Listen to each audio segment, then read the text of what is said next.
So if a customer calls from this particular area and they have a clogged drain, we're using machine learning, which is a subset of AI, to predict the value of that job based on the demographic of the customer, based on the location that they're calling from, based on things like what the service history has been at that house, when they've called us out in the past, have they converted at a high rate? Do they typically go with the higher end option or the lower end option? How old is the system?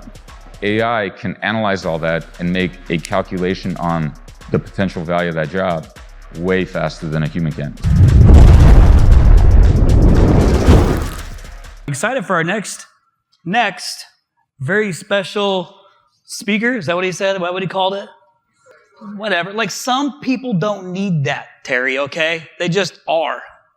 All right? And this next guy is one of them too. And what a treat to have Ara here. At the most exclusive home services event of the year, you have to have the most exclusive CRM in the game, in the building. And Ara, if you've ever seen him speak, I mean, just so smart. What they've done with ServiceTitan is absolutely incredible. But what I love most is the innovation that the company has, constantly looking to make it better for you, constantly looking for the next thing and beta testing it, A/B, back and forth for you. Right, and that's incredibly important to all of our businesses, and it's only going to continue to advance. So you got to be at the top of your game, and this allows you to do that. So super excited to bring Ara up, and I just want to say to him real quick, it's an honor that he took the time to come and be here and to be with all of you. And then he was here last night for the welcome party. If you got to meet and talk with him, and I encourage you to go and meet him and take some time and ask whatever questions that you want. And if you ask a hard enough question, he might kick you over to Tyler, but whatever.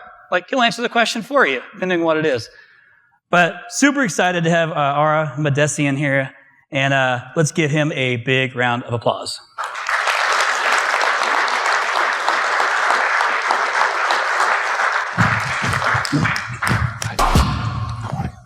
Well, Let's do it, buddy. Hello, everyone. Thank you for having me. I was scared to death that Terry was going to roast me. So I'm glad he took it easy on me. Well, we appreciate you being here. He took it easy on you. Clearly let it rip on me. That was very thoughtful of him. So now I've got the rest of the day to pay him back for it. It's going to be great. Again, man, I really appreciate you being here too, and it does mean a lot. And and I'm just always excited whenever you speak or whenever we go to Pantheon, hearing about all the things that you guys are doing to improve ServiceTitan for the contractor and the contractor experience, and to just make the business better as a whole. So I'm grateful for those things. And when you decided that you would come, and I was like, all right, sweet, I have a few things I wanted to chat with you about. One of those things were one that you already had as well. And this is going to be around the AI conversation. So we hear it thrown around. It's not new. It's just newer. There's a lot more of it. There's a lot more usage of it. It's become more common, but it's been around for a minute. But I want to, it's always good to pick your brain on just AI in general. Now, for those who've heard the term thrown around but don't really know what it is, it's not artificial, or it is artificial intelligence, not artificial insemination for any of the farmers like me who, anybody, okay, no, just me, okay, that got awkward. But why don't you just let everybody in here know what is AI from your perspective? Yeah, great. AI stands for artificial intelligence. In the simplest terms, it is simply about building computers and technology that mimic humans and human intelligence. So if we think about what human intelligence means, it's our ability to see, our ability to hear, our ability to smell and taste, and to feel. And then based on what we are seeing, hearing, feeling, smelling, tasting, etc., it's to then respond in some way, to take some kind of action, or to say something, or to write something as a result. So maybe, for example, the full embodiment of AI, if we had it available in this room, would be like a robot that if the robot noticed somebody is standing, they would offer him a chair. Or if somebody's pen fell on the floor, you would see it. You would identify that, it's Ken's pen that fell, and would go and pick it up and offer it to Ken. And so, some of this we're still quite a long ways away from, that level of full artificial intelligence and the ability to see and smell and taste and act and think like a human. But there are many parts of that that already today, are very advanced, and that we use it in our daily lives. Hey, has anybody here ever been to the Sphere in Vegas? Nobody know what it is? There's like the robots and stuff in there. That's pretty trippy. Have you ever been in there? I haven't, but I'm very excited to go, and I hear the U2 show there is out of this world. I didn't go to see U2, but I was just going to check it out, but you can go see U2. It's a long walk, by the way, to get to the Sphere if you have to go in, so just be prepared to walk. But it's a really cool experience, and there's a lot of stuff around AI, and it's like a full interaction, so it is really cool. So a conversation I get asked often, or people will ask me about, is around like the legitimacy of AI. Yeah. Like, is this just a hype? People flex on saying, "Oh, I put AI in my business," but what does that really mean? Like, is this a hype? Is this legit? Is this like here to stay? What's the deal? Give me the scoop on AI. Yeah, it is real in a very massive way. It will literally be the biggest change we experience in our lives and our businesses. At Pantheon, I talked about how much change this industry has experienced over the past, 10 years, starting with things like how easy marketing was 20 years ago. All you did is take out a Yellow Pages ad. That was it, and the phone rang. And now you got to advertise everywhere. Facebook, Angie's List, Yelp. You got to figure out all the Google AdWords that thankfully you help with. It's become much more complex, but we have adapted, right? 10 years ago, we were still doing chicken scratch invoices. Now we have good, better, best presentations on tablets with integrated financing and monthly prices and et cetera. And pretty much everything about our operations has changed. And when we reflect upon all this change, it seems like, oh my God, so much happened so quickly. And yet when we project that pace of change going forward, like the pace of change that we saw in the past will literally be the slowest pace of change that we will see moving forward. AI is going to change everything. I'll just, very relevant. So the biggest player in AI today is NVIDIA. So NVIDIA simply creates the chips, the physical hardware chips that are required for AI. NVIDIA, roughly about 9 years ago, was worth about $10 billion, that company. A year ago, in October 2022, so we're talking about a year and like 3-4 months ago, it was worth about $300 billion. In 1 year, and this is unprecedented, nobody's ever seen a company grow this fast. In 1 year, NVIDIA went from $300 billion in market cap to now $2 trillion. Almost 10x growth in 1 year. Unprecedented, especially at that scale. It's one thing to grow a business from like $1 million in market cap to 10 million. That's still very impressive, but somewhat doable. But, 300 billion to 2 trillion is kind of like the landing a man on the moon in business terms. And everybody was fearful of what their, quarterly results would be yesterday. And is this all hype or is it real? And blew past expectations. Stock is up another 15% today. It is revolutionary. Every boardroom is having the conversation about how AI is going to transform business and what we got to do to be prepared for that transformation, to benefit from it instead of being impacted by it negatively. And so we spend a lot of time investing in helping contractors get ready for that revolution, because if you think back to the previous transformations, most recently there was like just digitization using software. Then there was cloud computing, everything moving to the cloud. And of course, everybody thought, why would I want to put my data in the cloud? I'd rather have it be in the server in my closet. And it turns out there were really good benefits to moving to the cloud. And then the other one was mobile, right? Even a lot of us, even myself, thought 10 years ago, would technicians even use iPads in the field? And today, the vast majority of them do, and it helps them close better and increase average tickets and so on and so forth. So we've seen all these transformations. The next big one is going to be AI. It's already used in our daily lives. Like when we look up just traffic to come to work in the morning, like that is all based on AI. It's actually based on a subset of AI called machine learning that analyzes, if it's Tuesday at 9:30 a.m., well, typically on a Tuesday at 9:30 a.m. when school is still going and, the weather is this and all these other variables are this, how long does it typically take? It's already applied there. It's applied in every other aspect of our life. Like if we take any prescriptions, a lot of the drug development today is all facilitated by AI. taking a look at like predicting which compounds will interact with other compounds in what way and what the benefits and the consequences will be. If you called the JW Marriott to change your reservation, you may have gotten an automated assistant like I did, and I said, I need to change my reservation from yesterday to today, and it did it for me. So it is here to stay, and it's changing how business is done. So it's not a fad. No, not at all. Well, I know that in my last board meeting, they asked about how are we utilizing AI. Yeah. So we came into it with our plan with the things that we were doing, but it was it's a topic of discussion that I'm hearing more and more, and especially from the podcast and things like that. So who better to hear it from than you? So one thing that you and I were talking about was how important it is for the contractors to actually embrace using AI. And if you don't know, like asking, getting with the right people to help you really understand what it is and how to use it. But do you feel like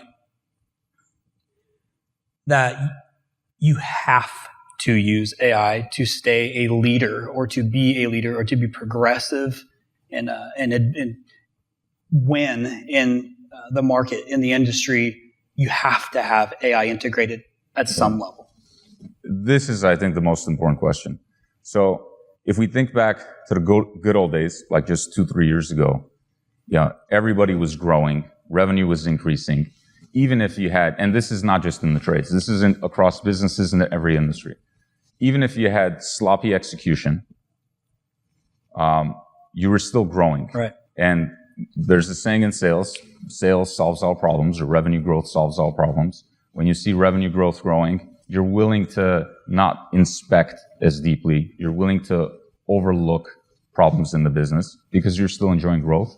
And ultimately what we care about is the increase in profits, right? But when revenue is growing, as long as your, EBITDA percentage doesn't change, your profitability will continue to grow. And then what we saw in the past couple of years is that the macroeconomic conditions changed as a result of inflation, as a result of interest rates, et cetera, et cetera. And now it's just simply a much tougher climate. And a tougher climate, revenue growth gets impacted. And in order to continue growing revenue, like all the processes you had, your marketing process to generate leads, your call booking process to convert those leads into booked appointments, your process in the field for close rates for average tickets, for those to produce greater results, like your processes have to be perfect. They got to be dialed in. In the past, where we were overwhelmed by search volume and lead volume, your marketing could be inefficient and you'd still get a lot of leads, right? Your conversion rate on your website could be suboptimal. You'd still get a bunch of leads. Your call booking rate may have been suboptimal. You'd still get a lot of business and so on and so forth. Now, with search volume down, with lead volume down, like your conversion rate optimization has to be dialed in. Your call booking rate has to be perfect. Your selling process in the field has to be perfect to continue to grow revenue. And I believe that the only way to get to a perfect process is if you automate it. If you figure out the right recipe for success and you automate it, you are guaranteed that it will be applied perfectly on every single customer, every single job, every single sale. When it has to be done manually, is when it is open to variability, and it depends on the person's mood and if they're busy with something else and so on and so forth. So to maintain revenue growth, I think it's important to automate. And then the second benefit, of course, is if you automate anything, it's typically achieved faster and more cheaply. And so not only does your revenue grow, but your profit margins increase. And so you win on both sides. Revenue growth, profit margin increase. That's when you really get a lot more profitability in the business. So that would be probably one of the most important pieces of it, right? Yep. Profit margin growth. What are some other examples of how the AI will benefit the contractors, or what are some real life examples that they could use to benefit them? So let's take every function in the business, from scheduling, dispatching, managing inventory, payroll, selling in the field, customer service, etc. Every single function will be impacted by AI for the better. It'll produce better outcomes, and it'll be done more cheaply through AI. I'll share a couple examples. So let's start in the call center. Okay. So right now, most companies, I would guesstimate, probably spend roughly 3% of their revenue on their call center. And as your revenue increases, one of the things you naturally have to do is add more customer support agents. And so your call center costs typically continue to stay around 3%. But AI probably has a huge opportunity to allow you to scale your revenue without having to scale your call center costs. And so as you scale your revenue, your call center costs may drop to 1.5%, ultimately to 1%. I was having this conversation with Steve Miles. Is Steve Miles here? There he is. So, he was asking me, what I really need is when I am inundated with call volume, I need a system that can offer effectively automated call center service so that customers can book appointments and reschedule appointments and et cetera, and do it with AI. And so that is one of the things that we are working on for after-hour support for when you're overwhelmed with calls. The technology today is pretty good. So I could take a 3-second sample of your voice. You could say, hello, my name is Cristiano and I run Rhino. That 3-second sample, I can upload it to Microsoft's Valley technology. And that 3-second sample is all I need to then have you say anything else I want in your voice. And nobody will be able to tell that it's a computer. I could literally have it say, ServiceTitan is the best thing in the world. Everybody should get ServiceTitan, and they'll all think it's Cristiano saying it. So the ability for AI to speak like a human, that capability is there. It is almost indistinguishable from human form. What is maybe not completely there is the understanding of what the homeowner is saying. That we probably have down to about 80-85%, which is still amazing. I was able to change my reservation just by speaking to AI. I didn't need to wait for someone to answer the phone. Conversely, last night I needed a golf cart to the event, and I literally waited on hold for 15 minutes until somebody picked up the phone. Why do I need to wait? I could just be able to dial and say, I need a golf cart, room XYZ, and a golf cart should show up. So the understanding is almost there. And the next thing that's really important is just the customer expectation that they are used to talking to an AI assistant.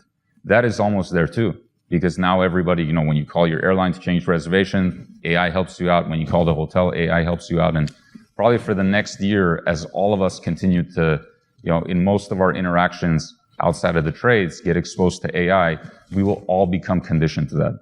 And so in about a year, I think the market will be ready for what we talked about, Steve. And this is an area that we're working on. So the contact center or the call center is one of the areas where we really want to enhance our capabilities. There's probably 3 things we want to solve for that especially a lot of the larger customers in this room have been asking for. The first is, the number of channels or the mediums through which you are interacting with customers has expanded. It's not just phone calls now, right? You text with customers. Customers email you. Customers connect with you on social media. Customers connect with you on that website chat feature you have on your websites. And you don't want your CSRs to have 5 different apps that they monitor for phone, text, email, online bookings, etc. You want all of that unified in one inbox that they're looking at. So we're building that unified inbox for you guys. The second thing, the largest customers, you need multi-tenant support, right? You have, 10 different companies you operate in 10 different geographies in LA and Phoenix and Atlanta, wherever. And you want to have a centralized call center to have efficiency. You want one call center answering calls on behalf of all 10 locations, and you don't want them logging in and out of every one of these locations. So we're going to build that multi-tenant support. And then the last thing is going to be what we talked about with Steve, which is the AI assistant. To the extent that you want to shift some of your volume to the AI assistant, maybe you only want to do it during overflow hours or after hours, but ultimately you may decide to shift, the vast majority of your call volume to that. And then when it's a complicated, request, of course, we can escalate to a human. So that's one example. Is there anything else down the road that you can share with us that you guys are looking at? Yes. Yeah, so maybe I'll talk about 2 more examples.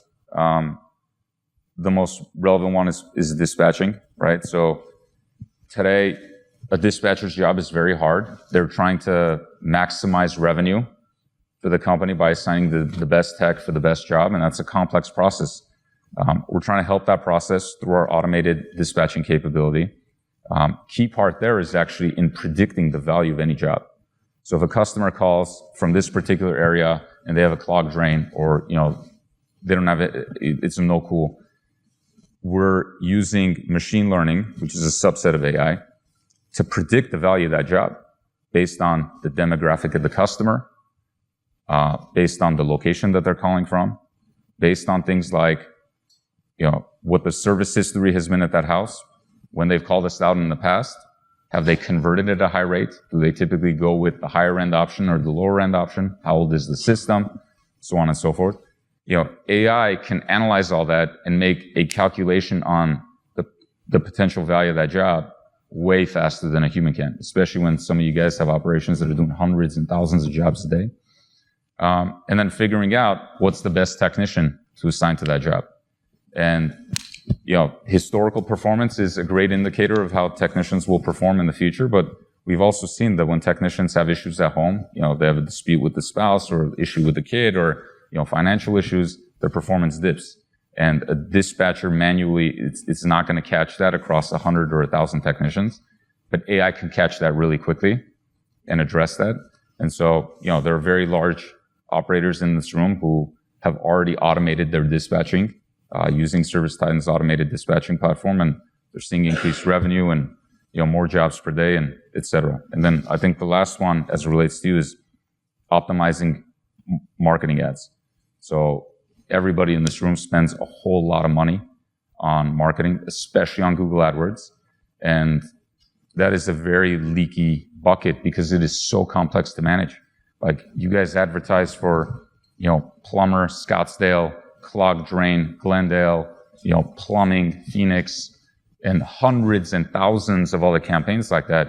And how are you going to possibly track, we invest this amount of money in each of these campaigns, and here is the amount of revenue that's generated from each campaign, and in real time shift marketing spend from this campaign to the other one because it's performing better.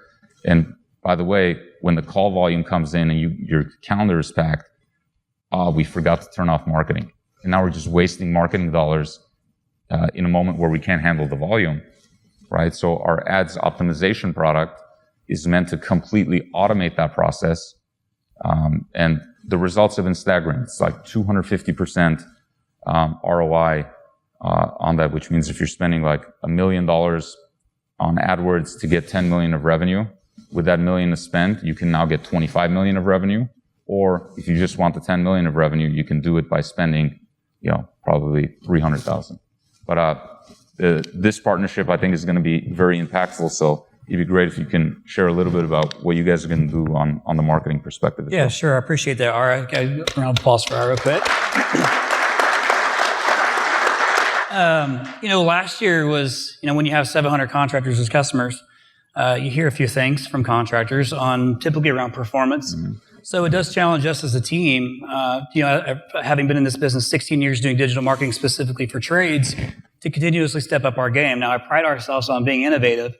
And at some point in time, I from Pantheon, when I started talking about this, I said, we need to figure some more things out from the marketing perspective. So you're talking on the operational side, you can catch all the stuff. And the ad optimizer tool was rolled out at Pantheon.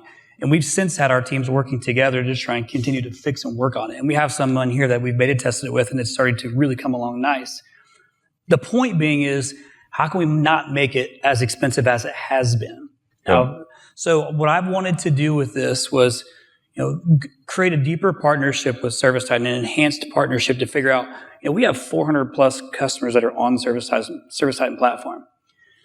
I want to be able to see if I spend $1 on a PPC lead. So if I spend $1 on a dollar, how much is it that I make off of that lead? What did it cost me to even get a lead from pay-per-click? How did your CSR handle the call? Did they book it or not book it? So then I want to chase it all the way through to find out, did you propose, which I can find all this information in ServiceTitan. What's pending for rehash? Because typically what we're seeing, and I learned a lesson this past year, because it was an interesting market to say the least, coming off the unicorn years like you were talking about. So I was talking to Art and I was like, hey, how can we go deeper into this partnership? Because we have so many mutual customers, and here's what I want. If I have a $100,000 budget, I want to know exactly how much of that from PPC produced a brand net new customer, not just existing customers. My job is to bring in net new business.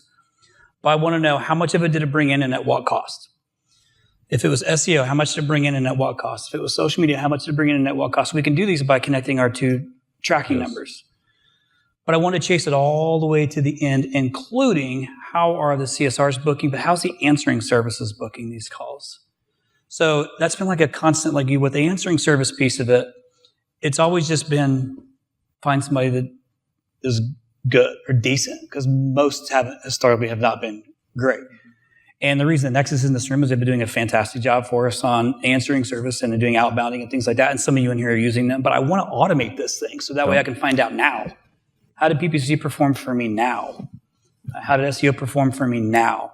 So it's exciting that I get, that's what we're working on as a fantastic enhanced partnership between ServiceTitan and Rhino to accomplish this end-to-end solution to make it easy. So when you have, if you're working with Rhino, or of those of you that always reach out to me that aren't working with us and ask me these questions, you know who you are, I can give you really fast answers, but they're facts. Here's exactly what you should expect into comparison to what you're actually doing. So what I want to be able to know is it really me that's the problem, the marketing that's the problem? Is it you that's the problem? Or is it us that's a problem? Or is it all, what is it? If we have the facts, the data to support, like you said, you spend $1, you get 25 in return, you spend $1 million, you get 25 million, whatever it is. I just want to take it out of the way. Yeah. And we can do this by utilizing the AI, the optimizer tool, the ServiceTitan platform, the APIs, all these things, and accomplish that. So that's what we're trying to accomplish as Rhino. So that way I can continue to give you the information that you need, that it's the best information. You don't have to worry about if it's some marketing agency telling you what they want you to hear. I want to be the source. I'm going to continue to be the subject matter expert in this for you, whether you use us or not. So this is the best way to get to it. Yeah, is to connect the dots. I think what's particularly exciting is I think this is the first time in the history of the trades where the trades is not going to play catch up, where every other industry isn't going to take that leapfrog step forward, and then we're going to have to figure out how to play catch up.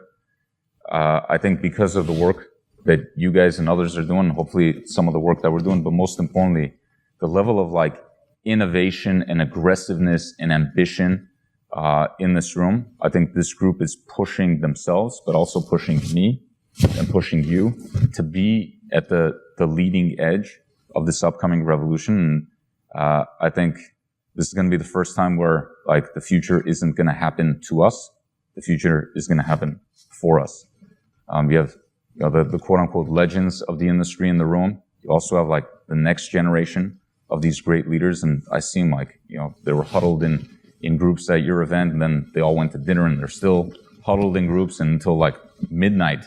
They're talking about how the world is going to change and how they're going to continue to grow their businesses. So I'm just very excited for the future that we're going to have together, and I think it's going to be extremely successful for all of us. Yeah, and I'll go ahead and close it out by saying, it does feel good to feel like we're finally not catching up. We're not behind. Yeah. But I know an industry that is kind of feeling that same behind thing, and that's in that roofing space, which you guys are also starting to get into now. So it'll be nice for them to be able to get into this too and start to implement some of the same processes and things that got, the trades to where they are today, like the HVAC, plumbing, electrical space, where it is today. We're no longer 10 years behind. Hallelujah. Yeah. No longer 10 years behind. We're right there, and you're a big part of that. So I appreciate from all of us that are in the trades, I appreciate what you do for everybody. Thank you. Thank you. Thank you, Chris, and thank you to this incredible group. Thank you. Ladies and gentlemen, Ara. Appreciate you, dude.